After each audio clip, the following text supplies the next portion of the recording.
آج کل علم حاصل کرنے کا سب سے پاورفل ذریعہ ہے سوشل میڈیا، اور وہاں پہ ہر طرح کا جاہل ترین آدمی بیٹھا ہوا ہے، اس کو استنجا کرنا آتا نہیں ہے اور وہ وہاں بیٹھا ہوا قرآن حدیث کے دلائل دے رہا ہے، اور پھر وہ الٹے سیدھے دلائل پڑھنے کے بعد تو اور انسان کا ذہن گڑبڑ ہو جاتا ہے۔ سب سے بڑا اللہ کا فضل، سب سے بڑی اللہ کی رحمت کہ ہمارے سرکار کے قدموں سے ہمیں قرآن ملا ہے، کہ ہمارے سرکار کے قدموں سے ہمیں قرآن ملا ہے، کہ ہمارے سرکار کے قدموں سے ہمیں قرآن ملا ہے۔ اور کہتے ہیں ہمیں تو رسول اللہ کے قدموں سے قرآن ملا ہے، نعوذ باللہ۔ شاید وہ یہ کہنا چاہ رہے ہوں کہ رسول اللہ کے وسیلے سے قرآن ملا، تو بالکل درست ہے۔ یہ جو انہوں نے الفاظ کا استعمال کیا نا، تو میں کانپ اٹھا کہ چلے اس وقت تو ریکارڈنگ ہو گئی، اتنی سینسٹیو ریکارڈنگ آپ چلا دیتے ہیں، اس کے بعد اپلوڈ کر دیتے ہیں۔ سیدنا عمر نے کہا کہ نبی الاسلام کے لیے اللہ نے وہ پسند کیا جو ان کے پاس ہے، یعنی اس غم کو وہ ختم کرنے کی کوشش کر رہے تھے۔ پھر انہوں نے کہا کہ تمہارے پاس یہ اللہ کی کتاب موجود ہے جس کے ذریعے اللہ نے تمہارے نبی کو ہدایت دی، تم اس کتاب کو پکڑو تو ہدایت پا جاؤ گے۔ یہ اللہ کی کتاب ہے۔ اب یہ پاکستان کا جو قانون ہے 295C، اس کی جو تشریح ہمارے چند سو کارڈ عاشقان رسول کرتے ہیں، اس میں تو یہ انتہائی گستاخانہ خطبہ ہے کہ رسول اللہ کو ہدایت قرآن کے ذریعے ملی، کیونکہ مفتی اکمل صاحب تو کہہ رہے ہیں کہ رسول اللہ کے قدموں سے قرآن ملا، اور سیدنا ابوبکر عمر عثمان علی کا عقیدہ جو صحیح بخاری میں آیا وہ یہ ہے کہ رسول اللہ کو ہدایت ملی قرآن کے ذریعے، اور تم بھی قرآن کو پکڑو تو ہدایت پا جاؤ گے۔ نعوذ باللہ، کو یہ نہ سمجھے کہ نبی اسلام کوئی پہلے گمراہی پہ تھے، ایسا نہیں تھا۔ اعلیٰ درجے کی ہدایت جو قرآن میں بھی آیا، وَوَجَدَكَ ضَالًّا فَهَدَىٰ۔ نبی ہم نے آپ کو اپنی محبت میں خود رفتہ پایا صلی اللہ علیہ وآلہ وسلم، تو آپ کو ہدایت کی اعلیٰ منزل کے اوپر پہنچا دیا۔ یہ اعلیٰ حضرت کا جو ترجمہ ہے میں اسی کو صحیح سمجھتا ہوں، یہ قرآن میں فٹ ان بیٹھتا ہے، کیونکہ قرآن میں بالکل واضح ہے ما ضل صاحبکم وما غوا، تمہارے نبی نہ کبھی بہکے ہیں نہ کبھی بے راہ چلے ہیں۔ تو یہ ضال کا جو ترجمہ بعض دیوبند اور وہابی یعنی اہل حدیث حضرات نے جذبات میں آ کے گمراہی اور بڑے عجیب و غریب الفاظ استعمال کیے، ضال کا ترجمہ یہ نبی اسلام کے کیس میں نہیں بنتا۔ وہ تو حدیث ہے، مسند احمد میں، دلائل النبوہ امام بیہقی کی کتاب میں، مشکات المصابیح میں موجود ہے۔ شیخ البانی، شیخ زبیر علی نے اسے صحیح کہا کہ میں اللہ کے ہاں اس وقت بھی خاتم النبیین لکھا ہوا تھا جب آدم علیہ السلام ابھی روح اور جسم کے درمیان تھے۔ میں دعائے ابراہیم ہوں، میں عیسیٰ کی بشارت ہوں، میں اپنی ماں کا وہ خواب ہوں جو انہوں نے میری پیدائش کے وقت دیکھا کہ ان کے لیے ایک نور ظاہر ہوا جس سے شام کے محلات بھی ان کے سامنے روشن ہو گئے۔ یعنی آپ کی والدہ محترمہ سلام اللہ علیہا کو اللہ تعالیٰ نے یہ خوشخبری دے دی تھی کہ آپ سے جو بیٹا پیدا ہوگا بالآخر اس کی حکومت اور اس کی دعوت اس وقت کی سب سے بڑی سپر پاور رومن امپائر کو بھی سپرسیڈ کر جائے گی۔ صلو علی محمد وعلی محمد، اللہم صلی علی محمد وعلی آل محمد۔ ڈیٹم لیول کی ہدایت ایک پیغمبر کو پیدائش سے لے کر مبعوث ہونے تک ہوتی ہے، وہ اللہ کی حفاظت میں ہوتا ہے۔ ہاں، اعلیٰ درجے کی ہدایت اسے اس وقت ملتی ہے جب اس پر وحی کا نزول ہوتا ہے اور اللہ تعالیٰ اسے مبعوث کرتا ہے۔ قرآن مخلوق نہیں ہے، یہ غیر مخلوق ہے، اللہ کی صفت ہے۔ نبی الاسلام تو اللہ کی مخلوق ہے، لہٰذا نبی الاسلام بھی کبھی اس چیز کو پسند نہیں فرمائیں گے کہ کوئی شخص یہ جملہ بولے کہ میرے قدموں سے قرآن ملا ہے۔ ہاں، میرے ذریعے سے ملا، بالکل درست ہے۔ اللہ اور مخلوق کے درمیان وسیلہ اور واسطہ وقت کا پیغمبر ہی ہوتا ہے، اس میں تو کوئی شک نہیں ہے، لیکن یہ الفاظ کا چناؤ یہ بڑا ڈینجرس معاملہ ہے۔ ما کنت تدری ما الکتاب ولا الایمان، اس قرآن کے نزول سے پہلے نہ تو آپ کتاب سے واقف تھے نہ ایمان سے۔ میں نے کہا یہ اعلیٰ حضرت کا ترجمہ پڑھ لیں۔ انہوں نے کیا ترجمہ کیا ہوا ہے؟ اے نبی، اس قرآن کے نزول سے پہلے نہ آپ کتاب کے بارے میں جانتے تھے نہ احکام شرع کی تفصیلات، یہ انہوں نے ترجمہ کیا۔ کتاب واضح لکھا ہوا تھا، ایمان واضح، چلے پھر بھی شکر ہے الٹ ترجمہ نہیں کر دیا جس طرح وہ سورہ فتح کی شروع کی آیات کا کر دیا انہوں نے، اور ہمارے استاد اور مفتی صاحب کے استاد نے ان پہ گرفت کی ہے، غلام سعیدی صاحب نے رحمہ اللہ تعالی۔ نبی الاسلام ان تفصیلات سے واقف نہیں تھے، بہرحال ڈیٹم لیول کا تو ایمان ہوتا ہے۔ صحیح مسلم میں حدیث ہے، میں اس پتھر کو بھی پہچانتا ہوں جو بعثت سے پہلے مجھے سلام کیا کرتا تھا۔ تو نبی الاسلام کو یہ یعنی اشارے تو ملنے شروع ہو گئے تھے کہ آپ ایک ایکسٹراڈنری پرسنالٹی ہیں۔ پھر صحیح مسلم میں آیا کہ بچپن میں آپ کا سینہ چاک کیا گیا اور پھر وہ سیا گیا۔ یہ پورا جو واقعہ ہے جو نمبر آف ٹائمز ہوا ہے، معراج کے موقع پر بھی ہوا ہے، نبی اسلام کے یہ ایکسپیرینسز بعثت سے پہلے کے تھے۔ قل ما یکون لی ان ابدلہ من تلقاء نفسی، اے نبی تم فرما دو کہ مجھے تو کوئی اختیار حاصل نہیں کہ میں اپنی خواہش نفس سے اس قرآن کو بدل دوں۔ مفتی صاحب کہہ رہے ہیں کہ رسول اللہ کے قدموں سے قرآن ملا، اور اللہ تعالیٰ یہ فرما رہا ہے کہ نبی تم فرما دو کہ مجھے تو کوئی اختیار نہیں کہ میں اس کتاب کو بدل دوں۔ اور یہاں بات ختم نہیں ہوئی، ان اتبع الا ما یوحى الی، میں تو خود پابند ہوں اس وحی کا جو اللہ کی طرف سے مجھ پر آتی ہے۔ اس کتاب کو بدلنے کا کہہ رہے ہو؟ مجھے تو اللہ نے پابند کیا کہ میں نے بھی اس کتاب کے پیچھے چلنا ہے۔ یہ قرآن ہے جی، یہ کتابوں کا خدا ہے۔ پھر ہم کیوں نہ کہیں کہ مرنے سے پہلے اے مسلمان کر لے اس پہ غور، کتابوں کا خدا اور ہے، بابوں کا خدا اور، بابے بھی اسی خدا پہ مانتے ہیں لیکن ان کوالٹیز کے ساتھ نہیں جو آسمان سے نازل ہوئی ہیں پیغمبروں کے ذریعے، بلکہ ان کی اپنی تعلیمات ہیں۔ یہ کتابوں کا خدا ہے جی۔ یہ تو آیات ہیں جو آج بیان کرنے والی ہیں، یہ بتانے کے لیے کہ یہ کلام اللہ کا نازل کردہ ہے، یہ رسول اللہ نے خود نہیں لکھا صلی اللہ علیہ وآلہ وسلم۔ اور ہم نے اسے گستاخی کا مسئلہ بنا کے ہر بندے نے یعنی قرآن میں سے نہ اپنی مطلب کی چیزیں نکالی ہوئی ہیں۔ کسی کو اولیاء کی گستاخی نظر آ جاتی ہے، کسی کو انبیاء کی گستاخی، کسی کو صحابہ کی گستاخی، کسی کو اہل بیت کی گستاخی نظر آ جاتی ہے۔ اللہ کی گستاخی نہیں آج تک منقطع نظر آئی۔ کدھر تسی پڑھے یہ اللہ کا گستاخ ہے، گستاخ اولیاء ہے، گستاخ رسول ہے، گستاخ اہل بیت، گستاخ صحابہ، گستاخ اللہ۔ ایک ٹائم کرے سنی جے اللہ نے سکے ہونے تے گل کرنا، ہاں اللہ نے تمہیں سائڈ تے رکھے ہے، وہ کہہ رہے ہیں ان کائنات کا نظام بابے چلا رہے ہیں، اہل بیت چلا رہے ہیں، انبیاء چلا رہے ہیں، نعوذ باللہ۔ صحیح مسلم کی حدیث 2750، نبی الاسلام سے پوچھا گیا کہ آپ پیر کا منڈے کا روزہ کیوں رکھتے ہیں؟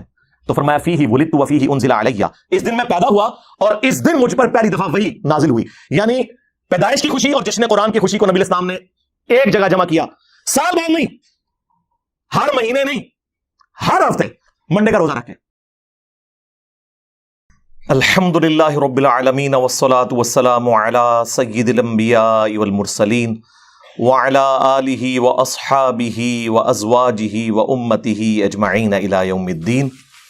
الحمدللہ آج 16 اکتوبر 2022 کو بمطابق 19 ربیع الاول 1444 ہجری میں سنڈے کے دن ہمارا یہ پبلک سیشن نمبر 64 ہونے جا رہا ہے انشاءاللہ تعالی۔ آپ کے یہ سوالات ریئل ٹائم پرچیوں کی شکل میں میرے پاس آ چکے ہیں، انہیں میں بعد میں ڈسکس کروں گا۔ پہلے ایک کرنٹ افیئر کے طور پر ایک ایشو میں ڈسکس کرنے جا رہا ہوں، اور وہ ہمارے استاد مفتی اکمل صاحب سے ریلیٹڈ ہے، حفظہ اللہ تعالی۔ استاد میں اس لیے کہہ رہا ہوں کہ 1996 میں واہ کینٹ میں دعوت اسلامی کے زیر اہتمام جو اجتماعی اعتکاف ہوا تھا، آلموسٹ 500 پلس اس ٹائم لوگ اس میں ہوتے تھے، بہت بڑی مسجد میں۔ تو اس میں ہم نے بھی ان کے ساتھ اعتکاف کیا تھا، وہ اعتکاف کروایا کرتے تھے، اس میں درس و بیان کا سلسلہ ہوتا تھا۔ اس اعتبار سے ان سے ایک عقیدت اس وقت سے تھی، اس وقت تو خیر وہ بھی آپ سمجھ لیں درس نظامی میں انہوں نے ابھی داخلہ بھی شاید نہیں لیا تھا، اور بعد میں پھر ایک 99 میں ملاقات ہوئی، ایگزیکٹ اس رات جس رات وہ پاکستان فائنل ہارا تھا ورلڈ کپ کا آسٹریلیا سے، آخری رات تھی۔ اس کے بعد پھر ان سے ملاقات نہیں ہوئی۔ پھر جب کیو ٹی وی شروع ہوا تو وہ اس پہ چلے گئے، تو مجھے پتا تھا کہ ان کی جتنی سپیکنگ پاور ہے وہ میڈیا میں سروائیو کریں گے، اور دیکھ لیں ماشاءاللہ آج 21-22 سال ہو گئے ہیں بیٹھے ہوئے میڈیا میں۔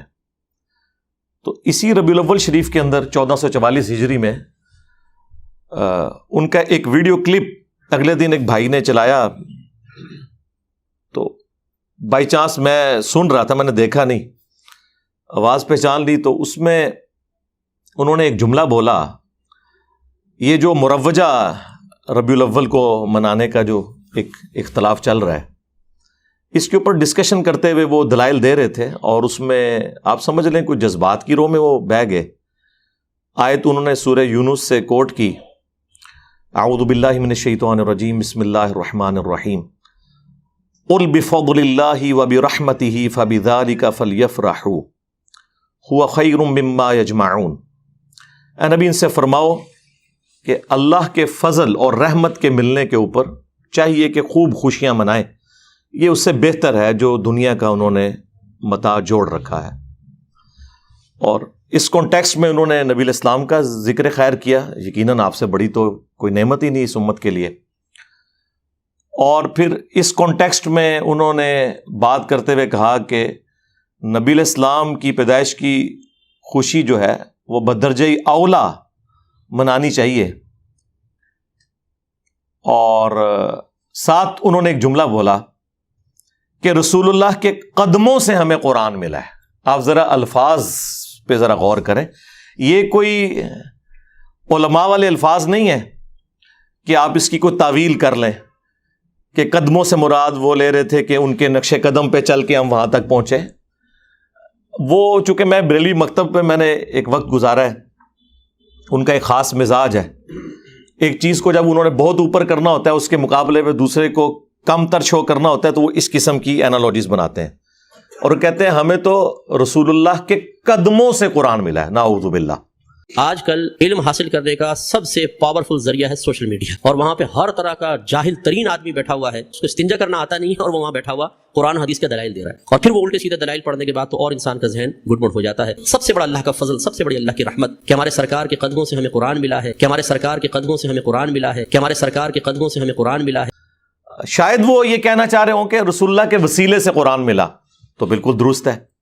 یہ جو انہوں نے الفاظ کا استعمال کیا نا، تو میں کانپ اٹھا کہ چلیں اس وقت تو ریکارڈنگ ہو گئی، اتنی سینسٹیو ریکارڈنگ آپ چلا دیتے ہیں، اس کے بعد اپلوڈ کر دیتے ہیں،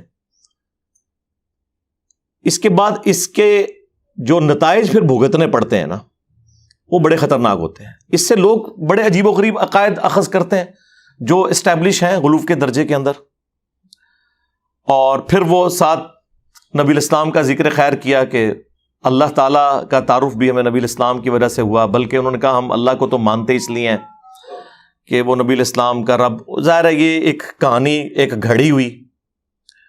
کیا رسول اللہ کی دنیا میں تشریف آوری سے پہلے اللہ تعالیٰ ایگزسٹ نہیں کرتا تھا؟ اس کے ماننے والے نہیں تھے کیا؟ یہ شیخ احمد سرہندی، جسے یہ لوگ مجدد الافسانی کہتے ہیں، المتوفا 1034 ہجری، ان کا یہ ایک جملہ ہے جو زبان زد عام ہے، جس کا نہ قرآن و سنت سے کوئی لینا دینا ہے اور نہ یہ دین کی تعلیمات میں کسی اعتبار سے فٹ بیٹھتا ہے، بلکہ دین کی تعلیمات بالکل اس کے برعکس ہیں۔ اللہ تعالیٰ تو اس احسان کو اپنی طرف منسوب کرتا ہے، لقد من اللہ علی المؤمنین اذ بعث فیہم رسولا، یہ اللہ کا احسان ہے کہ اس نے رسول بھیجا۔ یہ لوگ کہتے ہیں یہ رسول کا احسان ہے کہ اس نے اللہ کا تعارف کروایا۔ اللہ تعالیٰ کیا فرما رہا ہے؟ یہ اللہ کا احسان ہے کہ اس نے رسول بھیجا انہی میں سے، من انفسہم یتلو علیہم آیاتہ ویزکیہم ویعلمہم الکتاب والحکمہ، جو ان پہ اللہ کی آیات تلاوت کرتے ہیں، ان کا تزکیہ کرتے ہیں، انہیں کتاب و حکمت سکھاتے ہیں، اور اس سے پہلے یہ لوگ کھلی گمراہی میں تھے۔ تو اللہ تعالیٰ تو یہ ڈاکٹرن پیش کر رہا ہے کہ اللہ کا احسان ہے مومنین میں آنا، اور پھر اس پہ ترا یہ کہ نبی الاسلام خود اس کی ایکسپلینیشن کیا کر رہے ہیں۔ جامعہ ترمذی میں حدیث ہے، المستدرک للحاکم کے اندر یہ حدیث موجود ہے، امام حاکم نے اسے صحیح کہا، امام ذہبی نے موافقت کی، شیخ زبیر علی صاحب نے مشکات المصابیح کی تحکیم میں اس حدیث کو صحیح کہا کہ اللہ کے محبوب صلی اللہ علیہ وآلہ وسلم نے فرمایا کہ اللہ سے محبت کرو کہ اس نے تمہیں نعمتوں سے نوازا ہے، اور مجھ سے اس لیے محبت کرو کہ میں اللہ کا رسول ہوں، اور میرے اہل البیت سے اس لیے محبت کرو کہ ان کی نسبت میرے ساتھ ہے۔ صلو علی محمد وآل محمد، اللہم صلی علی محمد وعلی آل محمد۔ یعنی نبی الاسلام چین کیا جوڑ رہے ہیں کہ آپ نے اللہ کی نسبت سے معاملات کو لے کے چلنا ہے، یہ الٹ چلتے ہیں۔ اس کو سپورٹیو وہ سیدنا ابو بکر کا قول ہے صحیح بخاری میں، اور امام بخاری نے سیدنا حسن و حسین کے چیپٹر میں ڈالا ہے رضی اللہ عنہما وعلیہم السلام، کہ محمد کے قرب کو آل محمد کے قرب میں تلاش کرو۔ یہ یعنی اس کو سپورٹیو ایک چیز ہو جاتی ہے اس حوالے سے، الحمدللہ۔ تو اللہ کے محبوب صلی اللہ علیہ وآلہ وسلم کی یہ تربیت پھر آگے ٹریول ہوئی ہے۔ صحیح بخاری میں ایک چیپٹر ہے کتاب الاعتصام بالکتاب والسنہ، کتاب و سنت کو مضبوطی سے پکڑنا۔ وہ چیپٹر آپ کھولیں بالکل اینڈ میں جا کے آتا ہے۔ اس چیپٹر کی دوسری حدیث ہی یہی ہے کہ جب سیدنا ابوبکر کو خلیفہ چنا گیا تو اس سے اگلے دن حضرت ابوبکر صدیق رضی اللہ تعالیٰ عنہ نے صحابہ کرام سے ایک پبلک گیدرنگ کے اندر ایڈریس کیا۔ صحیح بخاری کے الفاظ ہیں کہ حضرت ابوبکر کے ممبر پہ چڑھنے سے پہلے سیدنا عمر ممبر پر آئے، ظاہر وہ ایک سمجھ لیں نقیب محفل کے طور پر، اور انہوں نے چند ایک جملے بولے۔ وہ آپ کو رسول اللہ کی تربیت صلی اللہ علیہ وآلہ وسلم اور خلفائے راشدین کا عقیدہ، ظاہر ہے سیدنا ابوبکر کی موجودگی میں اگر حضرت عمر یہ خطبہ دے رہے ہیں اور مولا علی علیہ السلام بھی موجود ہیں، سیدنا عثمان بھی موجود ہیں رضی اللہ عنہم اجمعین وعلیہم السلام اجمعین، تو سب کی موجودگی میں حضرت عمر نے خطبہ دیا، اور انہوں نے کہا، ظاہر ہے صحابہ کا غم تازہ تھا، انہوں نے کہا کہ اللہ تعالیٰ نے اپنے نبی علیہ السلام کے لیے وہ چیز پسند فرمائی جو اس نے اپنے پاس رکھی ہے۔ ظاہر ہے کسی بھی انسان کے لیے سب سے بڑا قرب اللہ کی ذات ہو سکتی ہے، یقیناً رسول اللہ کا دنیا سے جانا یہ ہمارے لیے تو ایک غم کا باعث ہے، لیکن اللہ کے نبی علیہ السلام کے لیے تو ایک جنتوں کا دروازہ، اللہ کے قرب کا دروازہ کھل گیا۔ وَلَلْآخِرَةُ خَيْرٌ لَكَ مِنَ الْأُولَى، ظاہر ہے آج کی جو رسول اللہ کی زندگی ہے وہ اس زندگی سے افضل ہے جو دنیا میں گزاری انہوں نے، اور قیامت کی اس سے افضل ہوگی، اور جنت کی اس سے بھی افضل ہوگی۔ ہر آنے والا لمحہ پہلے سے بہتر ہے. تو سیدنا عمر نے کہا کہ نبی علیہ السلام کے لیے اللہ نے وہ پسند کیا جو ان کے پاس ہے، یعنی اس غم کو وہ ختم کرنے کی کوشش کر رہے تھے. پھر انہوں نے کہا کہ تمہارے پاس یہ اللہ کی کتاب موجود ہے جس کے ذریعے اللہ نے تمہارے نبی کو ہدایت دی، تم اس کتاب کو پکڑو تو ہدایت پا جاؤ گے. یہ اللہ کی کتاب ہے. اب یہ پاکستان کا جو قانون ہے 295C، اس کی جو تشریح ہمارے چند سو کارڈ عاشقان رسول کرتے ہیں، اس میں تو یہ انتہائی گستاخانہ خطبہ ہے کہ رسول اللہ کو ہدایت قرآن کے ذریعے ملی، کیونکہ مفتی اکمل صاحب تو کہہ رہے ہیں کہ رسول اللہ کے قدموں سے قرآن ملا. اور سیدنا ابوبکر، عمر، عثمان و علی کا عقیدہ جو صحیح بخاری میں آیا وہ یہ ہے کہ رسول اللہ کو ہدایت ملی قرآن کے ذریعے، اور تم بھی قرآن کو پکڑو تو ہدایت پا جاؤ گے. اچھا، اس ہدایت سے مراد نعوذ باللہ کوئی یہ نہ سمجھے کہ نبی علیہ السلام کوئی پہلے گمراہی پہ تھے، ایسا نہیں تھا. اعلیٰ درجے کی ہدایت جو قرآن میں بھی آیا، وَوَجَدَكَ ضَالًّا فَهَدَىٰ. اے نبی، ہم نے آپ کو اپنی محبت میں خود رفتہ پایا صلی اللہ علیہ وآلہ وسلم، تو آپ کو ہدایت کی اعلیٰ منزل کے اوپر پہنچا دیا. یہ اعلیٰ حضرت کا جو ترجمہ ہے میں اسی کو صحیح سمجھتا ہوں، یہ قرآن میں فٹ ان بیٹھتا ہے، کیونکہ قرآن میں بالکل واضح آیا مَا ضَلَّ صَاحِبُكُمْ وَمَا غَوَىٰ. تمہارے نبی نہ کبھی بہکے ہیں نہ کبھی بے راہ چلے ہیں. تو یہ ضال کا جو ترجمہ بعض دیوبند اور وہابی یعنی اہل حدیث حضرات نے جذبات میں آ کے گمراہی اور بڑے عجیب و غریب الفاظ استعمال کیے، ضال کا ترجمہ یہ نبی علیہ السلام کے کیس میں نہیں بنتا. اور قرآن میں اس کی کئی ایک ایگزامپلس موجود ہیں. یوسف علیہ السلام کے بھائیوں نے اپنے باپ کا قرب حاصل کرنے کے لیے جو جملے بولے تھے سورہ یوسف میں کہ ہمارے والد جو ہیں یوسف سے زیادہ محبت کرتے ہیں جبکہ ہم ایک مضبوط جماعت ہیں. ان ابانا لفی ضلال مبین. بے شک ہمارے ابا جان تو ان کی محبت میں ڈوب چکے ہیں. یہ تو نہیں کہہ رہے تھے کہ ابا جان ہمارے گمراہ ہیں، ظاہر ہے وہ پیغمبر تھے اور پیغمبر کے بیٹے تھے، وہ پیغمبر کے صحابی تھے، ان کے ماننے والے تھے، کوئی کافر تو نہیں تھے. اور آگے بھی چل کے جب یوسف علیہ السلام کی خوشبو انہیں آتی ہے تو اور وہ کہتے ہیں اگر تم مجھے یعنی میرے بارے میں کوئی غلط گمان نہ کرو تو مجھے تو یوسف کی خوشبو آ رہی ہے. تو وہاں پر بھی ان کے گھر والے کہتے ہیں آپ تو اپنی اسی پرانی محبت میں ہیں.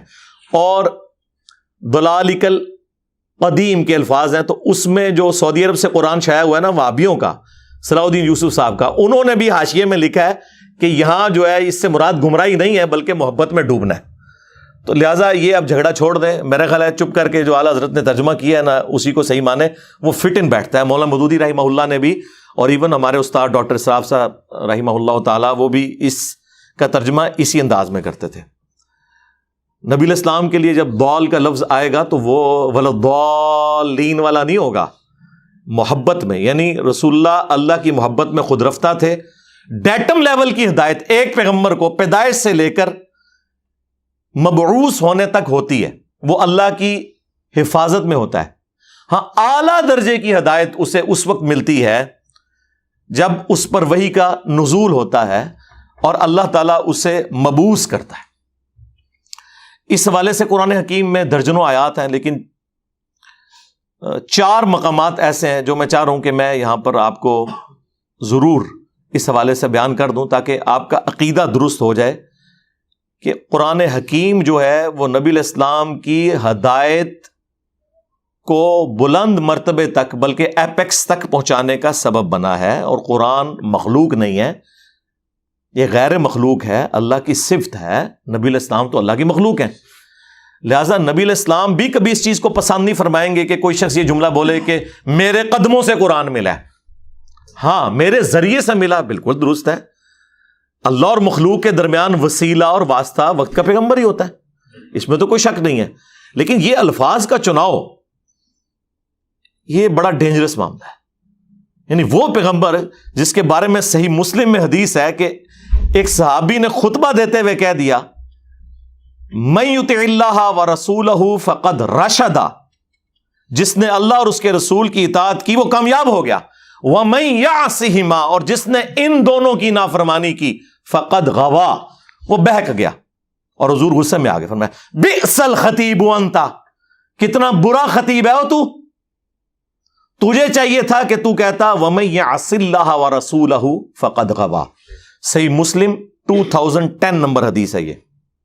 اس نے نہیں آگے سے بریلویوں کی طرح کہا کہ یا رسول اللہ ہم آپ کو مستقل بذات نہیں مان رہے، غیر مستقل بذات مان رہے ہیں، آپ کا یہ معاملہ محدود مان رہے ہیں، ہم عطائی مان رہے ہیں. یہ اس زمانے میں یہ کہانیاں نہیں ہوتی تھی. اور ابو داؤد میں تو آگے بڑے سخت الفاظ ہیں. آپ نے فرمایا قم اذهب، اٹھ نکل جا ادھر سے. یہ وہ شخص کہہ رہا ہے وَإِنَّكَ لَعَلَىٰ خُلُقٍ عَظِيمٍ. لیکن توحید اتنا سینسٹیو ایشو ہے کہ امام الموحدین صلی اللہ علیہ وآلہ وسلم کی ٹالرنس زیرو ہے، زیرو ٹالرنس ہے. اس لیے خدا کے لیے الفاظ کا چناؤ کرتے وقت ذرا غور کیا کریں کہ کیا نبی الاسلام آپ کے اس ایٹیچیوڈ سے خوش ہوں گے جس طرح کی آپ باتیں کر رہے ہیں. حالانکہ اس صحابی نے کوئی آؤٹ آف کانٹیکسٹ جملہ نہیں بولا، لٹریچر میں یہ پرفیکٹ جملہ تھا کہ جو اللہ اور اس کے رسول کی اطاعت کرے وہ کامیاب ہوا، جو ان دونوں کی نافرمانی کرے وہ ناکام ہوا. بلکہ یہ جملے کا عیب ہوتا ہے اس چیز کو ریپیٹ کرنا. جب وہ اللہ رسول کو الگ کر چکا تھا اس کے بعد دونوں کہنا کافی تھا، لیکن نبی الاسلام کو پتا تھا کہ اس سے دروازہ کھل جائے گا. تو آپ صلی اللہ علیہ وآلہ وسلم نے اتنے سخت الفاظ کے اندر اسے کنڈیم کیا. لیکن آپ کو حیران کن بات بتاؤں، آج تک میں درجنوں بریلوی اور دیوبندیوں کی مسجد میں جمعے کی نماز پڑھ چکا ہوں، آج تک وہ میں یہاں سے ہمائی پڑھتے ہیں. وہ پتہ نہیں کوئی انہوں نے لکھ کے ان کو خطبہ پکڑا دیا ہوا ہے. ابھی اگلے دن میں جماعت اسلامی کی مسجد میں پڑھ رہا تھا وہ میں یہاں سے ہما، دیوبندیوں کے پیچھے کافی عرصہ میں نے پڑھا، بریلویوں کے پیچھے. وہ آج تک اس طرح ہی چل رہا ہے. کیونکہ ظاہر ہے جب درس نظامی میں آپ کو فقہ پڑھائی جائے اور آخری دورہ حدیث ہو، جس طرح وہ اینڈ پہ دودھ پتی کا دورہ ہوتا ہے مجلس کے، تو وہ کس کو یاد رہنی ہے، اور وہ بھی سلیکٹو سٹڈی کے طور پر. تو یہ ایک بہت بڑا ایک ایشو ہے ہمارا اس پورے کے پورے سسٹم کا. خیر وہ میں آپ کو نبی الاسلام کا جو عقیدہ اور خلفائے راشدین کا عقیدہ تو یہ کور ہوا اس میں. اب میں آپ کو وہ آیت مبارکہ بتاتا ہوں. سورہ الشورى، پارہ نمبر ہے 25، سورت نمبر ہے 42. اس کے اینڈ پہ جا کے اللہ تعالیٰ نے یہ عقیدہ بالکل کلیئر کر دیا. میرے پاس ایک بار میرے والد صاحب کے ایک دوست، بلکہ ہمارے وہ پیر بھائی بھی سیال شریف وہ بیت تھے، ابھی بھی ہیں ماشاءاللہ، ڈاکٹر صاحب. وہ آئے تو ان دنوں میں نیا گمراہ ہوا تھا، 2008 کی بات ہے. تو مجھے آتے ہی انہوں نے پہلا سوال کیا کہ آپ کا نبی اسلام کے بارے میں کیا عقیدہ ہے کہ آپ کو نبوت کب ملی؟ میں نے کہا جی جو آپ کا عقیدہ ہے کہ عمر مبارک جب 40 سال ہوئی تو آپ مبعوث ہوئے. بہرحال نبی پیدائش سے لے کر اس وقت تک اللہ کا پیغمبر ہوتا ہے، وہ اللہ کی حفاظت میں ہوتا ہے. اور میں نے کہا یہ اعلیٰ حضرت نے بھی یہی لکھا ہوا ہے. کہتے ہیں کدھر لکھا ہے؟ میں نے کہا یہ کنز الایمان شریف میں نے اتار لیا اور میں نے کہا یہ سورہ الشورى میں پڑھنے لگا ہوں. جو اس سے عقیدہ بنتا ہے اعلیٰ حضرت کا ترجمہ پڑھوں گا. آپ مجھے بتا دیں کہ میں اس کے علاوہ کوئی اور عقیدہ رکھ سکتا ہوں. خیر وہ جب انہوں نے سنا خاموش ہو گئے. مانا یا نہیں مانا یہ الگ بات ہے، لیکن خاموش ہو گئے. یہ وہ آیات ہیں جی، آیت نمبر 51 وَمَا كَانَ لِبَشَرٍ أَن يُكَلِّمَهُ اللَّهُ. اور کسی انسان کی یہ شان ہی نہیں کہ اللہ تعالیٰ اس سے کلام کرے، الا وحیا. ہاں یہ ہے کہ اللہ تعالیٰ اس پر وحی بھیجے، یعنی ایکسیپشن دی جا رہی ہے پیغمبروں کی. او من وراء حجاب، یا پھر پردے میں اللہ تعالیٰ گفتگو فرمائے، جس طرح کہ موسیٰ علیہ السلام کے ساتھ ہوئی کوہ طور پر، اور ہمارے محبوب صلی اللہ علیہ وآلہ وسلم کے ساتھ ہوئی شب معراج. او یرسل رسولا، یا اس کی طرف کوئی رسول بھیج دے، فیوحی بإذنہ ما یشاء، اور وہ وحی کر دے اللہ تعالیٰ کے اذن کے ساتھ، جو اللہ تعالیٰ اذن دے. جو کچھ اللہ تعالیٰ نے وحی کرنا ہے وہ پیغمبر کی طرف وحی کر دے وہ فرشتہ. انہ علی حکیم، بے شک وہ اونچا ہے، حکمت والا ہے، بلند و بالا ہے. وَكَذَلِكَ أَوْحَيْنَا إِلَيْكَ، اور بالکل اس طریقے سے اے نبی ہم نے آپ کی طرف بھی وحی کی. روحم من امرنا، اپنی طرف سے امر روح.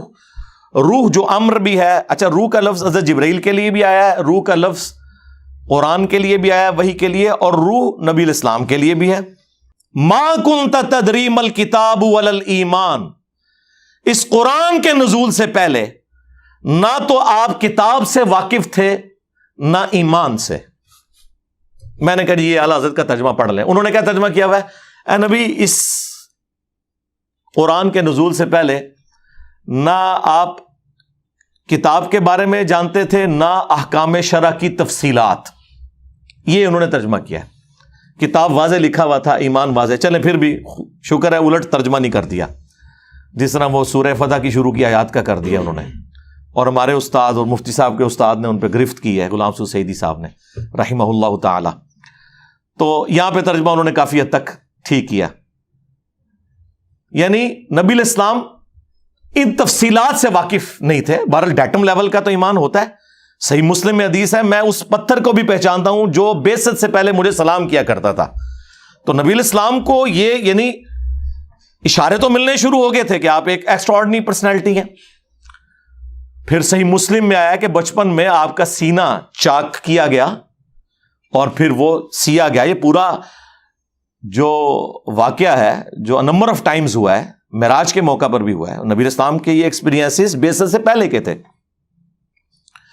وَلَكِنْ جَعَلْنَاهُ نُورًا نَهْدِي بِهِ مَن نَّشَاءُ مِنْ عِبَادِنَا, بلکہ ہم نے اس قرآن کو نور اور ہدایت بنا دیا ہے. اس کے ذریعے ہم ہدایت دیتے ہیں اپنے بندوں میں سے جسے چاہتے ہیں. وَإِنَّكَ لَتَهْدِي إِلَىٰ صِرَاطٍ مُسْتَقِيمٍ, اور بے شک اے محبوب صلی اللہ علیہ وسلم آپ لوگوں کو صراط مستقیم کی طرف ہدایت دیتے ہیں. نبی الاسلام سراپا ہدایت ہیں, لیکن وہ ہدایت کی اعلیٰ منزل پہ قرآن کے ذریعے آپ کو پہنچایا گیا.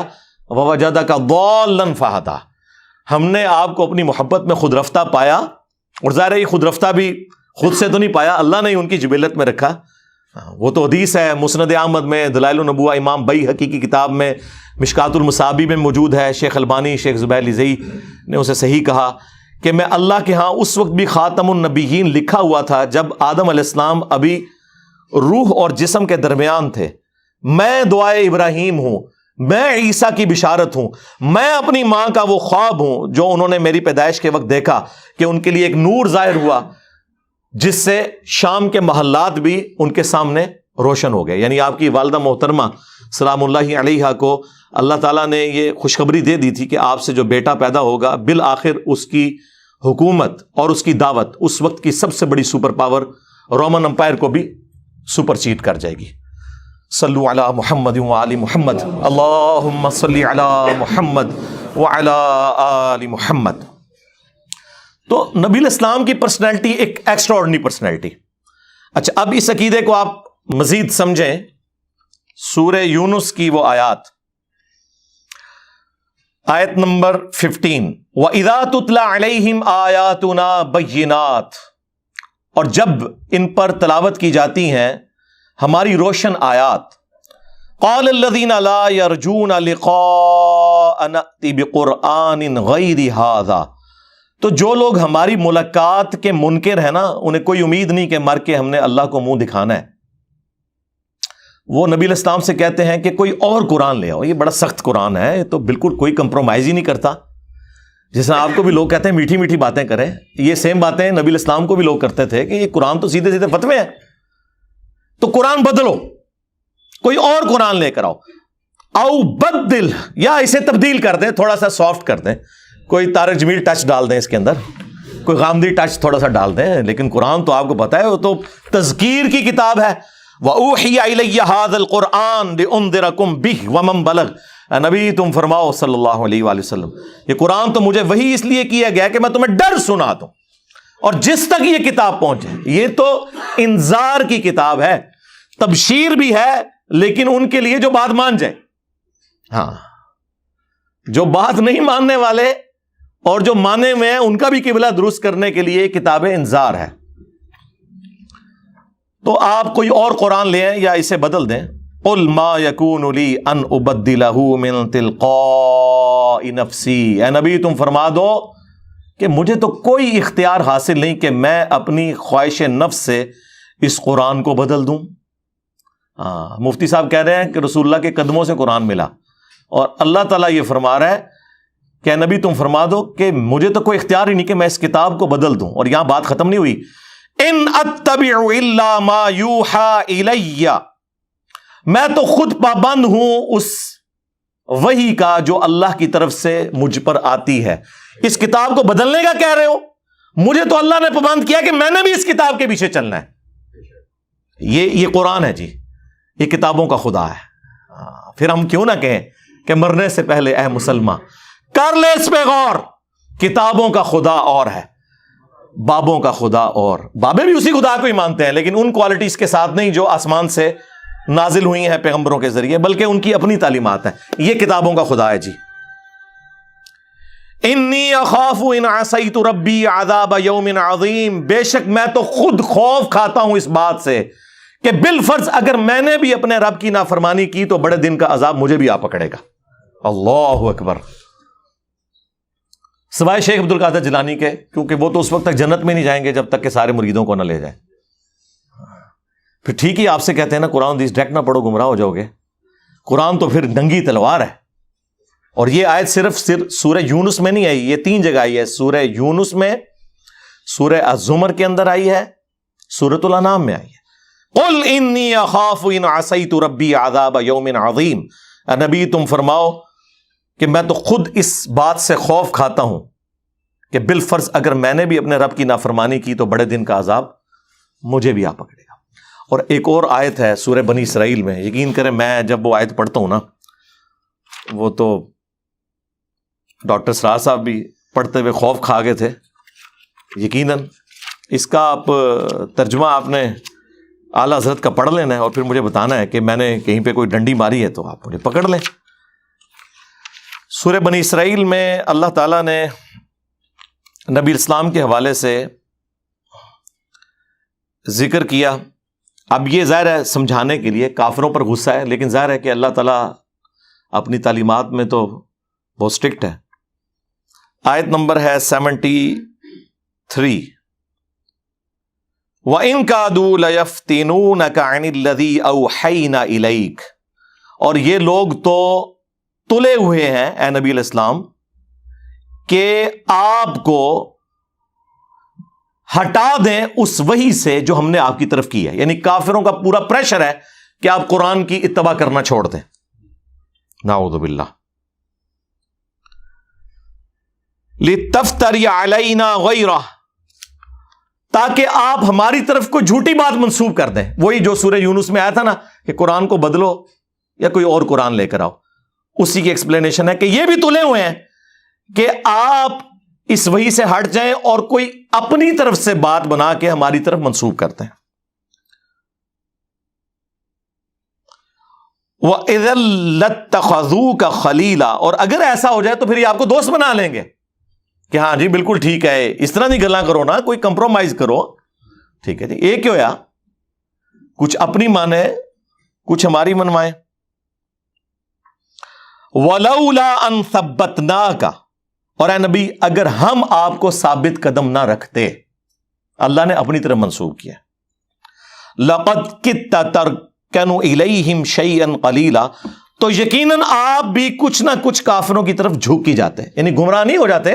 مراد یہ کہ اگر ہم آپ کو نہ تھامتے تو آپ بھی کوئی کمپرومائز ان کے ساتھ تھوڑا بہت کر لیتے.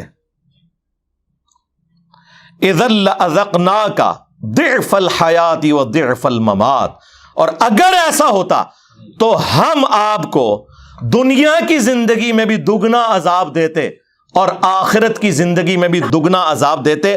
ثم لا تجدوا لك علينا نصيرا، اور پھر آپ ہمارے مقابلے پہ کسی کو اپنا مددگار بھی نہ پاتے. اے نبی اگر آپ کوئی ایسا کام کر دیتے، ظاہر ہے کہ ایسا ہوا نہیں ہے، یہ سمجھانے کے لیے، لیکن یہ آپ کو سینسٹیوٹی بتا دے گا اللہ تعالیٰ کی توحید کے معاملے میں. ایک تو یہ سخت آیات ہے، اور ایک اور سورۃ الحاقہ کا آخری رکوع. میں نے جب پہلی بار پڑھا تھا تو میں ہل گیا تھا کہ یار دیکھیں یہ بھی تو قرآن میں آیات تھی نا، اور ان آیات کی تلاوت وہ بار شریعت میں لکھا ہوا ہے کہ اس قسم کی جو آیات ہے نا ان کی صرف تلاوت کی جائے گی، ان کا ترجمہ یا تفسیر یا درس و بیان کرنا حرام ہے. ہاں جی ہاں، یعنی وہ اللہ کو ٹیچ کرنا چاہ رہے ہیں کہ یہ تو نے جو قرآن نازل کیا ہے نا، یہ ہم ڈیسائیڈ کریں گے کہ کون سی چیز پڑھنی ہے کون سی نہیں. اللہ اکبر. تنزیل من رب العالمین، سورۃ الحاقہ آیت نمبر 43. قرآن یعنی اللہ تعالیٰ فرما رہا ہے کہ یہ رب العالمین کی طرف سے نازل ہوا ہے. وَلَوْ تَقَوَّلَ عَلَيْنَا بَعْضَ الْأَقَاوِيلِ، اور اگر یہ نبی علیہ السلام ہماری طرف کوئی بات منسوب کر دیتے نا خود سے، لَأَخَذْنَا مِنْهُ بِالْيَمِينِ، تو ہم ان کا داہنا ہاتھ پکڑتے. ثُمَّ لَقَطَعْنَا مِنْهُ الْوَتِينَ، اور ہم ان کی رگے جان کاٹ دیتے اگر یہ بھی ہماری طرف کوئی بات ایسی منسوب کرتے جو ہم نے وہی نہیں کی. فَمَا مِنْكُمْ مِنْ أَحَدٍ عَنْهُ حَاجِزِينَ، اور پھر تم میں سے کوئی ایک بھی ایسا نہ ہوتا جو ان کو ہم سے بچا سکتا. وَإِنَّهُ لَتَذْكِرَةٌ لِّلْمُتَّقِينَ، اور یہ قرآن اور نبی علیہ السلام دونوں نصیحت ہے ان کے لیے جو ڈر جائیں، جو بات مان لیں. یہ آیات ہیں. یہ آیات یہاں پہ یہ کنفلکٹ بن گیا کہ اس سے کوئی شان رسالت میں تنقیص ہو رہی ہے. میں کہتا ہوں جی ان آیات کے سوا ہمارے پاس کوئی آیتیں ہی نہیں ہیں یہ ثابت کرنے کے لیے کہ یہ کتاب رسول اللہ نے نہیں لکھی. جو شخص کتاب خود لکھتا ہے اپنے بارے میں یہ کچھ لکھے گا. میں نے وہ سلمان رشدی کے کتاب کا جب پوسٹ مارٹم کیا تھا پچھلے دنوں اسٹینک ورسز کا، اس میں بھی میں نے یہ آیات کوٹ کی تھی کہ کوئی بھی آتھر جب بک لکھتا ہے وہ اپنے بارے میں اس طرح کی باتیں نہیں کبھی لکھتا. یہ تو آیات ہیں جو آج بیان کرنے والی ہیں، یہ بتانے کے لیے کہ یہ کلام اللہ کا نازل کردہ ہے، یہ رسول اللہ نے خود نہیں لکھا صلی اللہ علیہ وآلہ وسلم. اور ہم نے اسے گستاخی کا مسئلہ بنا کے ہر بندے نے یعنی قرآن میں سے نا اپنی مطلب کی چیزیں نکالی ہوئی ہیں. کسی کو اولیاء کی گستاخی نظر آ جاتی ہے، کسی کو انبیاء کی گستاخی، کسی کو صحابہ کی گستاخی، کسی کو اہل بیت کی گستاخی نظر آ جاتی ہے.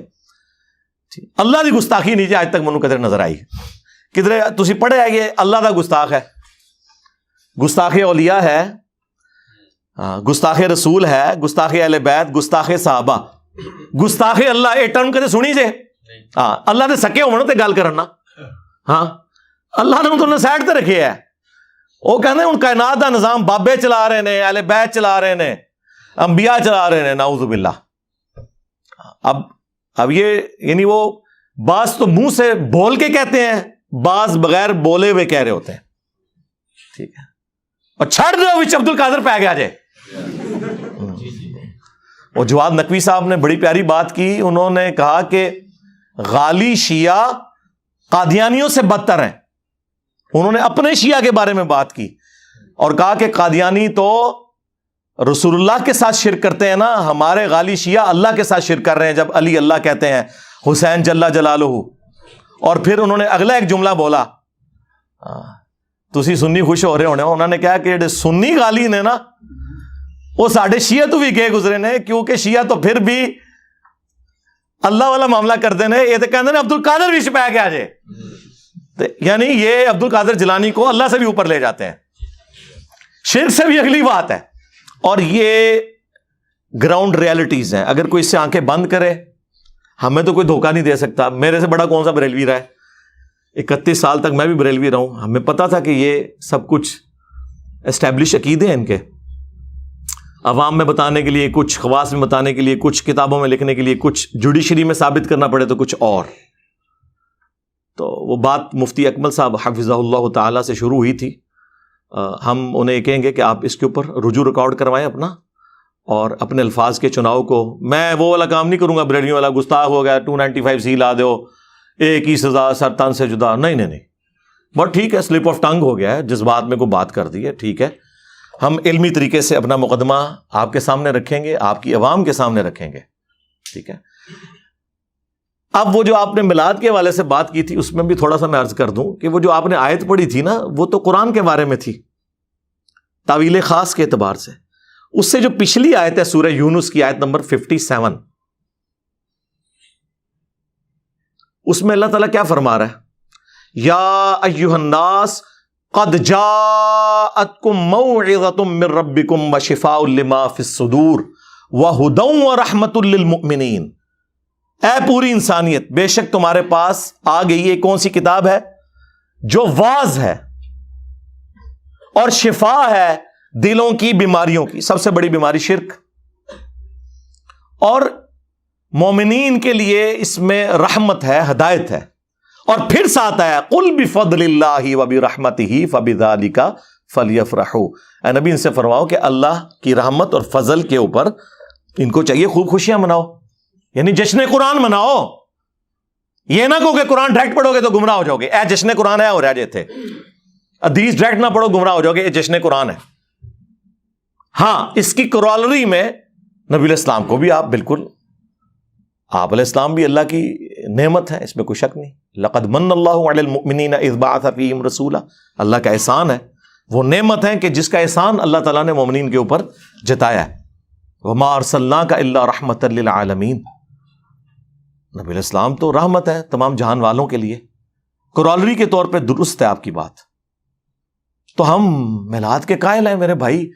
اس آیت مبارکہ سے قرآن کی جشن قرآن ثابت ہوا، اور آپ نے کرالری کے طور پر جشن میلاد مصطفیٰ صلی اللہ علیہ وآلہ وسلم ثابت کیا، اور ہمارے نبی نے دونوں چیزوں کو ایک جگہ جمع کر دیا. صحیح مسلم کی حدیث 2750، نبی علیہ السلام سے پوچھا گیا کہ آپ پیر کا منڈے کا روزہ کیوں رکھتے ہیں؟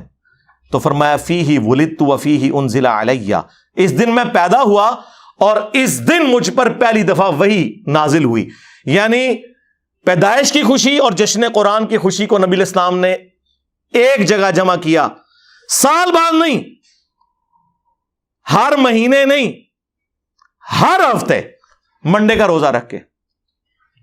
رہ گیا یہ مروجہ جو معاملات ہیں، اس میں کس حد تک ہم معاملات کو درست سمجھتے ہیں، کن چیزوں کو ہم غلو پر مبنی سمجھتے ہیں، وہ میں محفل میلاد 2 ہفتے پہلے یہاں پہ ریکارڈ کروا چکا ہوں اسی گرین پگڑی کے اندر، وہ آپ دیکھ لیں. یہاں پہ بھی محفل میلاد ہم نے کی تھی، اور آلموسٹ 25-30 کے قریب جو سوالات ہیں پبلک کے وہ میں نے ایڈریس کر دیے تھے. صلو علی محمد وآل محمد، اللہم صلی علی محمد وعلی آل محمد واصحاب محمد وازواج محمد وامت محمد اجمعین الی یوم الدین، آمین.